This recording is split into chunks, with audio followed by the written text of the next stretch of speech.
नमस्कार। आज मैं आपको ओसीडी के बीमारी में यानी ऑब्सेसिव कंपल्सिव डिसऑर्डर के मानसिक बीमारी में 4R टेक्निक्स या जो बिहेवियर थेरेपी है उसके बारे में बताऊंगा।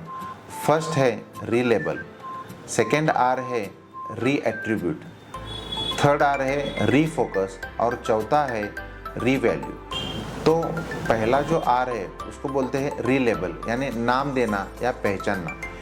जो भी ओसीडी में जो लक्षण दिखाई देते हैं उसको हमें ये बोलना है कि ये जो लक्षण है उसका जिम्मेदार जो है वो बीमारी है, वो आदमी या वो पेशेंट खुद नहीं है। यानी जो भी हो रहा है उसका रिस्पॉन्सिबिलिटी जो है ओसीडी की बीमारी को है, यानी ओसीडी की बीमारी की वजह से ऐसा हो रहा है।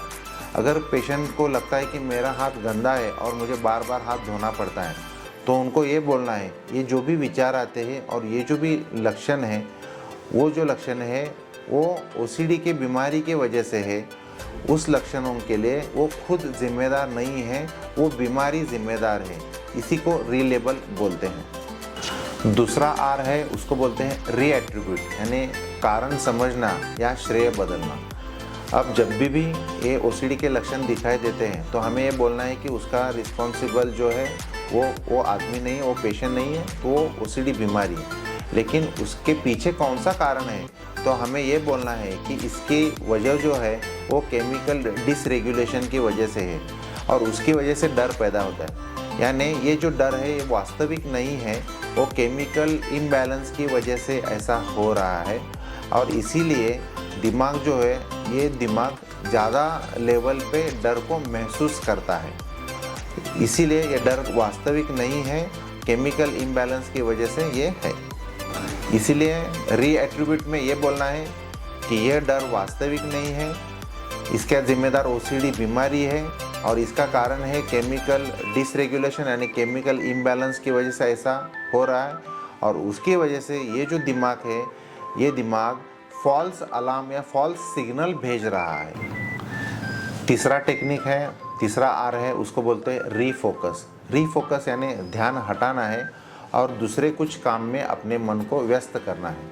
यानी जब भी ओसीडी में विचार आएंगे और कंपल्सिव एक्ट के विचार आने के बाद वो पेशेंट रेस्टलेस हो जाता है तो ये समझना है कि तुरंत प्रतिक्रिया नहीं देना है, क्योंकि ओसीडी जो बीमारी है वो बोलेगी रिपीट द कंपल्शन यानी वो जो एक्ट है वो कंपल्शन यानी वो कंपल्सिव एक्ट करो।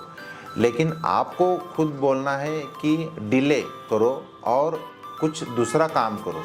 डिले करो यानी आपको जो मन है वो दूसरे काम में व्यस्त करो, जैसे कि आप गाना गाओ, गाना सुनो, म्यूज़िक सुनो, खेलने जाओ, कुछ हॉबीज़ मेंटेन करो, अपने दोस्त को कॉल करो, यानी कोई भी दूसरा एक्टिविटी करो। योगा, प्राणायाम, मेडिटेशन का भी आप हेल्प ले सकते हो।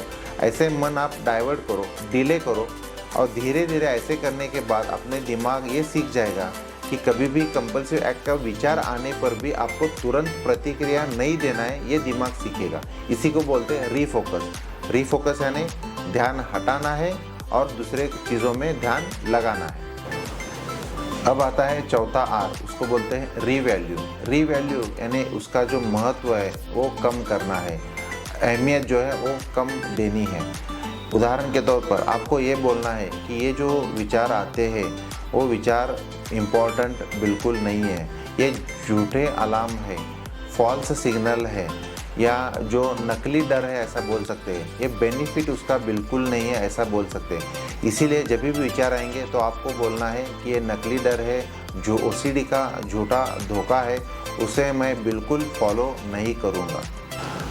उदाहरण के तौर पर अगर आपको लगता है कि मैंने हाथ साफ़ किया है और फिर भी लगता है कि मेरा हाथ गंदा हुआ है और मुझे धोना चाहिए, तो इस हालत में आपको ये सोचना है, ये विचार लाना है कि ये जो विचार आते हैं ये विचार बिल्कुल उसका फ़ायदा बिल्कुल नहीं है, ये ओसीडी की बीमारी के वजह से होता है, केमिकल डिसरेगुलेशन की वजह से ये हो रहा है, ये नकली डर है, ये सिर्फ ओसीडी का धोखा है, ये जो पैटर्न है ये ओसीडी का पैटर्न है और उसे मैं बिल्कुल फॉलो नहीं करूँगा। तो इस तरह से ये जो 4R टेक्निक है उसका आप रेगुलर यूज़ करो, आप समझो। रीलेबल, रीएट्रीब्यूट, रीफोकस और रीवैल्यू, ये 4 टेक्निक का यूज़ करो। दवाई के साथ साथ इसका अगर आप यूज़ करोगे तो डेफिनेटली आपके पेशेंट में फ़ायदा ज़रूर होगा। ओसीडी बीमारी के जो भी लक्षण है उसके लिए अलग अलग बिहेवियर थेरेपी है।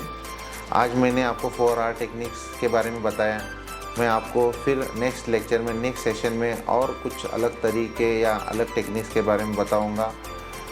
तब तक के लिए आप हमारे जो चैनल है उसको आप सब्सक्राइब करो, लाइक करो, फॉलो करो, ताकि आप हमसे जुड़े रहें।